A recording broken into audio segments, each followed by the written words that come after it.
the burden of these austerity measures has been put on the shoulders of working people. And I want to get it really quickly.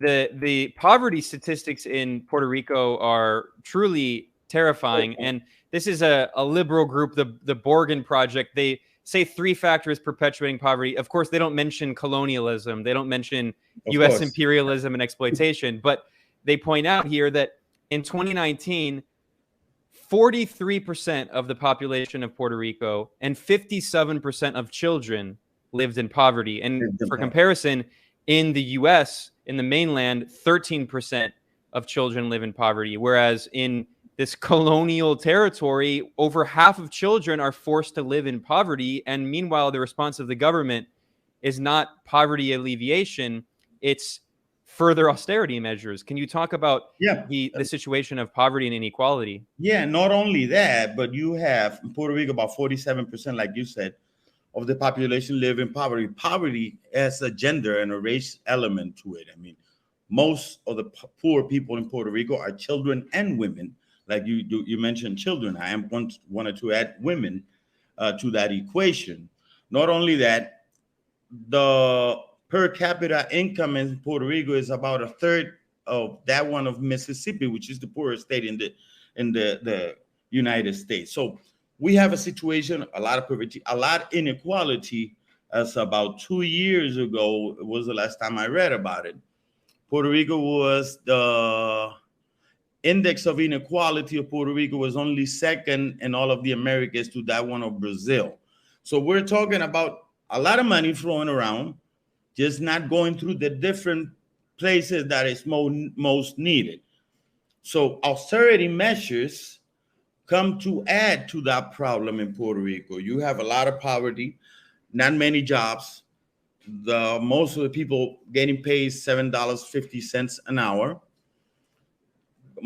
A lot of the people just leaving the island, going to the States because it's a lot easier to go to the States. It's much different than other Latin American countries. So what we have in Puerto Rico is a population that is getting older by the minute, because a lot of young people are leaving the island because there are no jobs, no opportunities, not even the possibility of going to college because of these budget cuts to the University of Puerto Rico makes it a lot harder to get into college. And if you don't get into college or you can't finish your college degree, makes it a lot harder to find a job, even if it's not a good job, like it's the case in Puerto Rico. So what we have is a population that is getting older by the minute, with the problem that these budget cuts directly attack those benefits that those people who are retired or is about to retire have earned through the 30, 35, 40 years of working in different elements, particularly in government.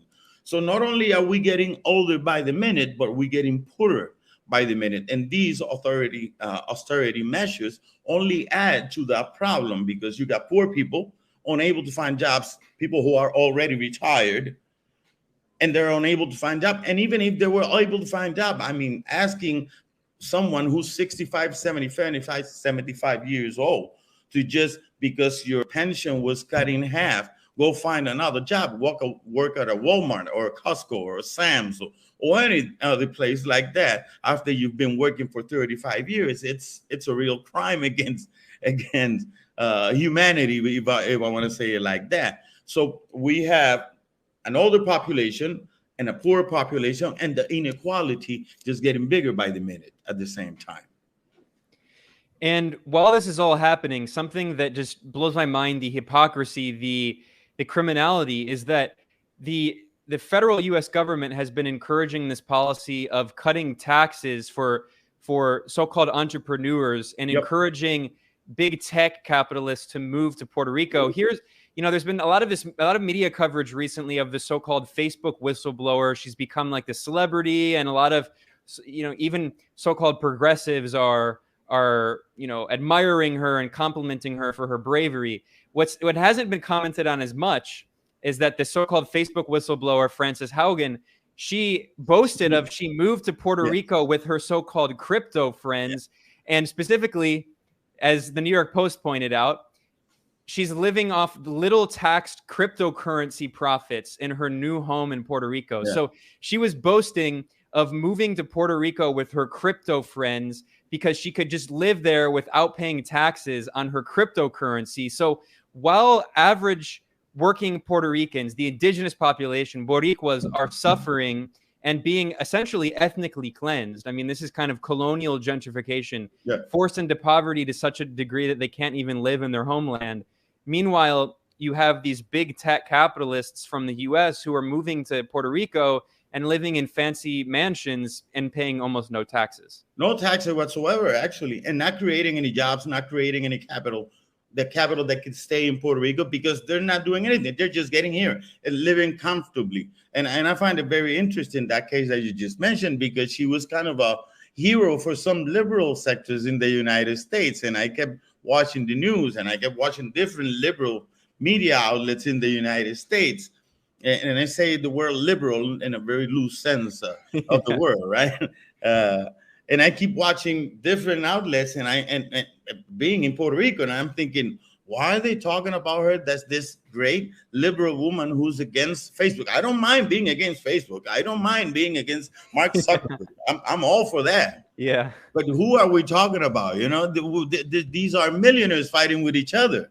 These are millionaires that are trying to get away with more money for themselves. And in the case of that woman, she came to Puerto Rico because she didn't have to pay any taxes. That law that creates that space that millionaires can get into Puerto Rico and not pay any taxes does not make those millionaires create any jobs. It's not something that you get a tax break if you create jobs. It's not that you get a tax break if you create some wealth that could stay on the island. It's not that you create some wealth that could go to pay for essential services in Puerto Rico. You just need to get here. And the logic behind it, at some point, somehow, these people are going to be so nice and they're going to be wanting to create more money for themselves that they will create jobs. That's about it. It's about faith. Not faith that some very good Christian people can be faithful in, but faith that rich people can do good, which I don't know. Maybe the people who created that law haven't read a textbook for the last 25 years. Because if you read a textbook, you'd know that rich people don't work like that. That's how they get rich. That's why they get rich. I mean, if rich people thought that we should redistribute their wealth, they wouldn't be rich. And that's the problem, because the law does not do anything but give them a tax break. So she can get to Puerto Rico and talk about Zuckerberg and all the liberals in the United States, particularly in the United States, and be, oh my God, she's so good. Oh Lord, she's so great. She's talking about Zuckerberg. And Zuckerberg is such a bad person because he's a billionaire. And I agree with that part. Don't get me wrong. I agree with that part. Then again, she lives in a big mansion. I'm a college professor. I don't do that bad. I'm a college professor. I'm lucky to be a college professor. Most of the people are not as lucky as I am, because most of the people are college professors. I have colleagues who are college professors who are making $1,300, $1,400 a month, $1,300, $1,400 a month, having a PhD from Cornell University, Princeton University, Harvard University, Universidad Autónoma de México, and all different universities around the world, very prestigious university. And those colleagues are making $1,400 a month. $1,400 a month puts you in that 45% of poor people in Puerto Rico. And that's what we're talking about. That's part of the problem when you get these budget cuts, because you cannot pay them anymore. Or you don't want to pay them anymore because you want to keep the university low budget, which is a different thing. It's not that you don't, that you can't. It's that you don't want to, because that's the project, the whole neoliberal process about the university. You don't have to privatize something just by selling it. You don't have to privatize the university just by saying, now it's sold, so it's private. No, you privatize the university by making it work like a private company.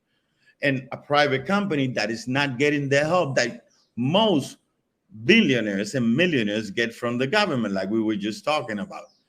So you got the university who is being told to work as a private corporation without the benefits of the government working to make it work as a private corporation, which is a problem, a real problem. And that makes a private in a de facto element. And a lot of the Puerto Rican friends I talk to say very explicitly that they think that Washington's ultimate goal is simply making life so unbearable for average working class Puerto Ricans that they have to leave, and then just colonizing the island and kind of colonial gentrification and turning it into this hub for, you know, these big tech capitalists who are moving there. Their goal is not to make it habitable for the indigenous population. Do you think that this is partially kind of intentional, that you have more austerity measures? We'll talk a bit about the blackouts that have been happening. Yeah. Life is getting more and more difficult. And you mentioned that so many Puerto Ricans are leaving. To me, it seems like that's not necessarily the byproduct. That seems to be like the intended impact. Well, you know what? I'm not too fond, and I'm not saying you're doing this. I'm just talking generally. I'm not too fond of conspiracy theories. I don't think there's that much thought behind it. Mostly, I think that Puerto Rico and Puerto Ricans are not that important for the United States. It might have been very important at some point in time for other political reasons, in another conjuncture. I don't think Puerto Rico is that important for the United States. I think big financial capital is important for the government of the United States. And because big financial capital, which is the most important capitalist element of this new era, much more than industrial capital was back in the 50s and back in the 40s and all the way to the 60s. Financial capital is the most important element of this capitalist world that we live in now. So I think that financial capital is important for the government of the United States. Hence, the PROMESA Act deals with that. Now, you have some colonial subjects in Puerto Rico that will do anything they think will please the elements of the colonizer. And when we get bills like that one, acts like that one that you were talking about, that rich people don't have to pay taxes, it's because they think that will be pleasing to the colonizer, that would please the colonizer. But I've talked to many people like that, and I tell them, and I keep telling them, you know what? You're so colonized that you don't even realize that the colonizer don't even care about you. You're not that important for the colonizer. You may have, and you might have, and you will have, if this continues to go on, some colonial gentrification. And that will happen, not because I think the government of the United States wants to have a colonial gentrification, but particularly because it's so easy to be gentrified as of now. We got a lot of gentrification. We got a lot of people with a lot of money from the United States that come to Puerto Rico, and it's raising the prices of the housing in Puerto Rico, making it even harder for Puerto Ricans to get housing. Because if you're going to buy a house and you got to go through a bank, like most of the people, working people, have to do, most of the people here nor in the United States have $200,000, $150,000 in cash just to pay for a house. And if I had that, believe me, I probably would be talking in a different matter. But I probably wouldn't be talking about the rich in the way I talk about the rich. I probably wouldn't be talking about being colonized. I probably wouldn't care. So you get a lot of people coming from the States, very rich people, who are raising the prices of the housing because they're paying cash for it. Because if I got to go through the bank, the seller will say, well, I'd love to sell it to you. You're even my friend, but I need my money now. That's one TV commercial that I remember. It's my money and I want it now. So that's what they're saying. So it's not even an intentional element, in my opinion, not even an intentional element. Most of it, it's how this financial capitalism is working as of now. And we are victims in that element of financial capitalism, as is a lot of people in the United Continental USA, a lot of poor people, Black people, Puerto Ricans in the United States, Dominicans, all different minorities in the United States are suffering from similar things. We just have down here in Puerto Rico, what I call a big ghetto island, a ghetto in the sense that it's a whole lot of poor people living together that to the mercy of big capital, financial capital, particularly, and the different policies that we encounter that help that financial capitalism. And another part of this that's related to how life is getting more and more difficult for Puerto Ricans is you mentioned the increasing number of blackouts. And this is a direct product of this policy that was imposed on Puerto Rico by the U.S. government and the Fiscal Control Board, which was basically a privatization of the electrical grid through a so-called public-private partnership using this company, LUMA Energy, LUMA. And so many of my friends in Puerto Rico have complained that every week or even more, they constantly have blackouts. And these are rolling blackouts that affect huge portions of Puerto Rico, largely working class areas. I'm sure Francis Haugen and the other, corporate elites living there, they have their own generators or whatever, so they're not affected. Yeah, but that's true. It's kind of a segregation of the population. Those who have generators, good generators, because a lot of people can have generators, but if you have a generator that will last you for 2 or 3 hours, doesn't solve the problem. You say weekly, I said probably more than weekly. I live right in the middle of the city of San Juan, in a poor area where I live, but probably every 2 days we go into a blackouts every 2 days. So what's happening with LUMA is that privatization of the electric company, which is a bad business. I mean, I'm telling you the truth, and I'm sorry I'm going to say this. These people down here, they don't even know how to be capitalist. I mean, they defend capitalism, they defend big capital, they defend financial capital. They don't even know how to be capitalist. I mean, they do things that make no sense whatsoever. When you think about LUMA, they paid LUMA about $300 million before they paid LUMA. I mean, they sell the company. Tell me who is going to sell something, and the person who you selling to, you got to pay that person. It doesn't make any sense. It doesn't make any sense whatsoever. I mean, they paid LUMA about $300 million beforehand, so LUMA can take charge of the electrical company.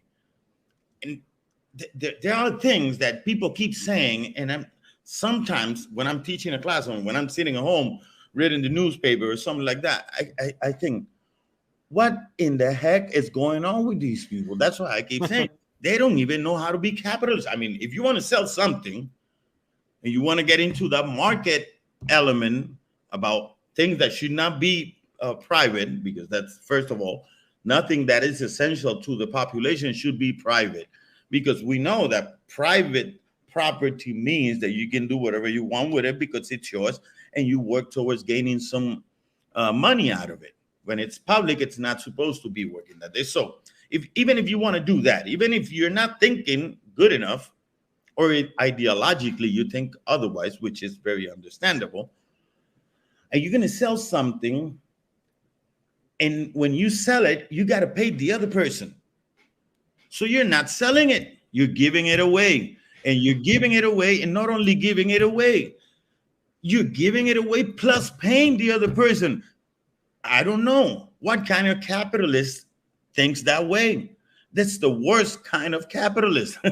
I mean, you can say that capitalism is not working, and you can look around the world at all the poor people, all the poor countries around the world, because I keep thinking, people say, well, capitalism works so well. Well, look at Haiti. How's that for capitalism? Well, works marvelous over there, didn't it? And all over the place.